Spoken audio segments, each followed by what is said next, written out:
സുബിയുടെ വേറൊരു സ്വഭാവമുണ്ട്. സുബി ഇവിടുത്തെ വലിയ വലിയ എല്ലാ സംവിധായകരുടെയും കീഴില് കമല്, പ്രിയദർശൻ, സകല സത്യനന്ദിക്കാടിന്റെ ഒഴിച്ച് ഇവിടെയുള്ള എല്ലാ വലിയ സംവിധായകരെയും കീഴിൽ സുബി അഭിനയിച്ചിട്ടുണ്ട്. അഭിനയിച്ചിട്ട് ഇങ്ങോട്ട് പോന്നു കഴിഞ്ഞിട്ട് ആ പടം വന്നു കഴിയുമ്പോ മോളെ ഒന്ന് വിളിക്കില്ല. അത് എന്തുകൊണ്ട് അങ്ങനെ വിളിക്കാത്ത? അതറിയില്ല. ആളുടെ ഒരു ശീലമായിരുന്നു. അല്ല, ഞാനെന്തിനാ വിളിക്കണേ?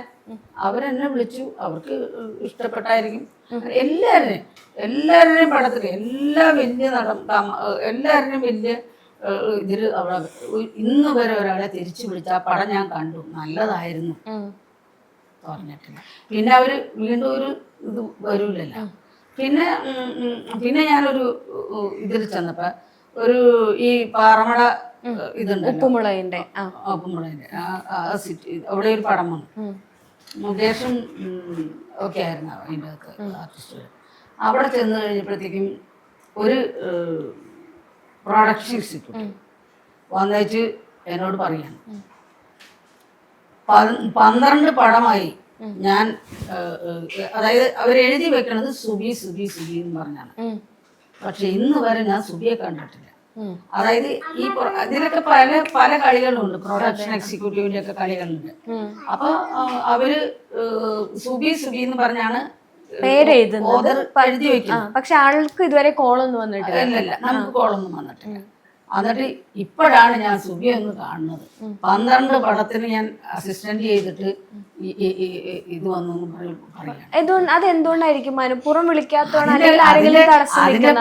കാര്യങ്ങളൊക്കെ നമുക്കൊക്കെ ആലോചിച്ചറിയാവുന്ന കാര്യങ്ങളല്ലേ. അവൾക്ക് അങ്ങനെയൊന്നും ഇതിന് താല്പര്യം ഉണ്ടായില്ല, അതുകൊണ്ട് ചെയ്തില്ല. അപ്പൊ വിളിച്ചിട്ടുണ്ട്. അല്ലാണ്ട് നമ്മൾ ഈ സ്റ്റേജ് ആയിരുന്നു കൂടുതൽ ഇഷ്ടം. മലപ്പുറം ഒഴിവാക്കുക. കാരണം സ്റ്റേജിൽ ലൈവ് പുള്ളിക്കാരത്തേക്ക് ലൈവ് തന്നെ അറിയാം, അതിന്റെ റെസ്പോണ്ടും കാര്യങ്ങളും. പക്ഷെ സ്റ്റേജ് ചെയ്യാൻ പുള്ളിയുടെ അത്രയും വേറെ പറ്റിയ ആളില്ല അന്ന്. ഇപ്പൊ പല ആർട്ടിസ്റ്റുണ്ട് സ്റ്റേജിനോട് ഭയങ്കര ഇഷ്ടമാണ്. സ്റ്റേജ് പ്രോഗ്രാംസ് ആണ് മെയിൻ. പിന്നെ ചിലപ്പോ ഒരു സിനിമ വിളിച്ചു എന്ന് വിചാരിക്കാം. അപ്പൊ സുബി ഒരു 15 ദിവസത്തെ ഡേറ്റ് ചോദിച്ചു. അതിൻ്റെ അകത്ത് ഒരു 4 ദിവസമെങ്കിലും സുബി ഏതെങ്കിലും സ്റ്റേജ് ഷോ ഏറ്റിട്ടുണ്ടാവും. ഈ വലിയ ആർട്ടിസ്റ്റുകൾക്ക് വേണ്ടി അവർക്ക് മാറ്റിവെക്കും, ഈ ചെറിയ ആർട്ടിസ്റ്റുകൾക്ക് വേണ്ടി അവർ മാറ്റിവെക്കും. പക്ഷെ അമ്മ പലപ്പോഴും പറയുന്നതിൽ ചെറിയ ആർട്ടിസ്റ്റ് എന്ന് പറയുന്നത്, പക്ഷെ സുബി ചേച്ചീനെ അറിയാത്തത് ആരോ ഉള്ളത്, അത് വലിയ ആർട്ടിസ്റ്റാ ജനങ്ങളുടെ കണക്കാക്കാം. ഇപ്പം ഈ മോഹൻലാൽ, മമ്മൂട്ടി എന്നൊക്കെയുള്ള പേരുകൾ വന്നതുകൊണ്ട് ചോദിക്കുകയാണ്, സുബി ചേച്ചിയുടെ മരണത്തിന് ശേഷം സിനിമാ മേഖലയുമായിട്ട് ആരെങ്കിലും കോണ്ടാക്ട് ചെയ്യാറുണ്ടോ, വിളിക്കാറുണ്ടോ, കാര്യങ്ങളൊക്കെ തിരക്കുമോ, അങ്ങനെ ആരെങ്കിലും ഉണ്ടോ? അങ്ങനെ ആരും വിളിക്കാറില്ല. പിന്നെ പിഷാരടി വിളിക്കും, വിളിക്കും. മഞ്ജു ചേച്ചി വിളിച്ചായിരുന്നു. മഞ്ജു വാര്യർ ഒരു കാര്യമില്ല. മഞ്ജു വാര്യർ ഇതുകൊണ്ട് വിളിച്ചോന്നോ കേട്ടോ. മഞ്ജു വാര്യർ ഈ പുള്ളിക്ക്, എന്റെ ഹസ്ബൻഡിന് ക്യാൻസറാന്ന് പറഞ്ഞിട്ട് ആരോ പറഞ്ഞറിഞ്ഞതാണ്. എന്നിട്ട് ഇവിടെ വിളിച്ച ദിവസവും ചോദിക്കും. മഞ്ജു വാര്യർ വന്നപ്പോ ചോദിച്ചു, എന്തൊരു ആവശ്യമുള്ള പറയണം. പക്ഷെ നമ്മൾ ആവശ്യങ്ങൾ ഉന്നയിക്കുന്നില്ല ആരോടും, ഉള്ള സ്നേഹം നിലനിന്നോട്ടെ.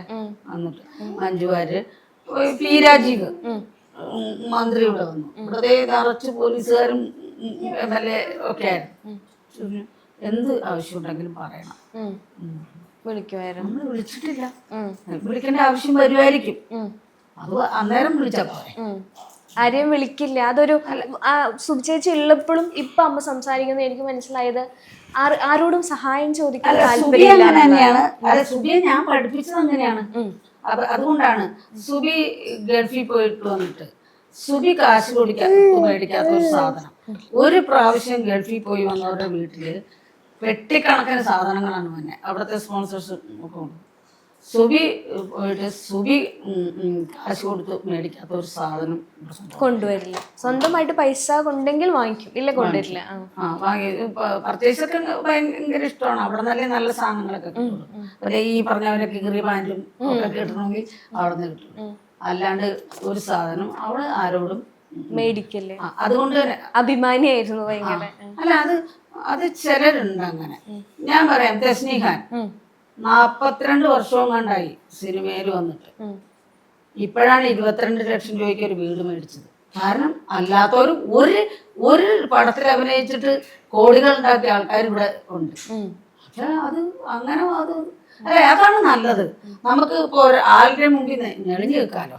തീർച്ചയായിട്ടും ആരോടും ഒന്നും ഒരു കമ്മിറ്റ്മെന്റും ഇല്ല. പിന്നെ ഒരു കാര്യമുണ്ട്, ഞങ്ങളാണെങ്കിൽ ഞങ്ങൾ പണിയെടുത്ത് സുബിയുടെ മാത്രം നോക്കി ഞങ്ങൾ നിന്നില്ല. അങ്ങനെ നിന്നെങ്കിൽ സുബിയെ ഞങ്ങൾക്ക് സംരക്ഷിക്കാനൊന്നും പറ്റില്ല. ഇന്ന് വീടുണ്ടാവൂലായിരുന്നു, ഒന്നും ഉണ്ടാവില്ലായിരുന്നു. ഞങ്ങൾ രണ്ടുപേരും കൂടെ അധ്വാനിച്ച് ശരിക്കും അധ്വാനിച്ച് സുബി ഉണ്ടാക്കിയതിന്റെ ഒരു 10 ഇരട്ടി ഞങ്ങൾ ഉണ്ടാക്കി എന്ന് പറയാൻ വേണമെങ്കിൽ. അപ്പൊ അതുകൊണ്ട് ഇപ്പൊ ഞങ്ങൾക്ക് കിടക്കാം, ഒരു കിടപ്പാടും ഞങ്ങൾക്ക് സ്വസ്ഥമായിട്ട് കിടക്കാം. അപ്പോഴും നമുക്ക് ഉള്ളപ്പോഴും നമ്മൾ വിചാരിക്കണെന്താന്ന് പറയും, ഇതും തികയില്ല, ഇനി അടുത്തത് വേണം. അത് അങ്ങനെ ചിന്തിക്കുമല്ലോ. സൈക്കിളുള്ളവൻ ബൈക്ക് മേടിക്കണമെന്നോർക്കും, സ്കൂട്ടറുള്ളവൻ കാറ് മേടിക്കണമെന്നോർക്കും, അങ്ങനെയല്ലേ ചിന്തിക്കും. എന്നാലും പക്ഷെ ഞങ്ങൾക്ക് ഒരു കുഴപ്പമൊന്നുമില്ല, വേറെ കടങ്ങളൊന്നുമില്ല. ഇപ്പോഴത്തെ വരുമാന മാർഗം എന്താണ്? ഇവര് രണ്ടുപേരും ജോലി ചെയ്യുന്നുണ്ട്, അവരവരുടെ കാര്യം നോക്കിക്കോളും. പിന്നെ എൻ്റെ വരുമാന മാർഗം എന്ന് പറഞ്ഞാൽ ഞാനൊരു പുതിയ ചെറിയ ബിസിനസ്സിലേക്ക് ചെന്ന് ചാടിയിട്ട് അതിനെ കുറിച്ച് പറയാറായിട്ടില്ല. ഞങ്ങളെന്നും അങ്ങനെയാണ്. ഞാൻ ഈ പുതിയ ഇപ്പോഴും ജോലി ചെയ്ത് ജീവിക്കാവുന്ന എപ്പോഴും ജോലി ചെയ്ത് എപ്പോഴും അത് ഇവർക്കറിയാം. ഞങ്ങൾ അന്ന് ആ ജോലി ചെയ്തില്ലായിരുന്നെങ്കിൽ ഇന്ന് ഈ വീടുണ്ടാവില്ല, ഈ കാറുണ്ടാവില്ല. ഇവർക്ക് അവിടെ താമസിക്കേണ്ട കാര്യമൊന്നുമില്ല, ഇവർക്ക് ഇവിടെ താമസിക്കാം. എന്നാൽ ആ വീട് അവിടെ കിടന്ന് നശിച്ചു പോകും, വാടകയ്ക്ക് കൊടുത്താലും നശിച്ചു പോകും. അപ്പൊ ഇവർക്ക് വീടുണ്ടാവില്ല. ഞങ്ങള് കുറേ വീടുകൾ പണത് വിറ്റ് റിയൽ എസ്റ്റേറ്റ് ഞങ്ങൾ ചെയ്തു. അതില്ലായിരുന്നെങ്കിൽ എൻ്റെ കൊച്ചിനെ എനിക്ക് ചികിത്സിക്കാൻ പോലും പറ്റൂല. അല്ലാണ്ട് ഒരു ആർട്ടിസ്റ്റ് ഇങ്ങനെയൊന്നും ഇതിൽ നിന്നുണ്ട്. സിനിമയില് വലിയ ആൾക്കാർക്ക് കാശ് കിട്ടുന്നുണ്ടാവും.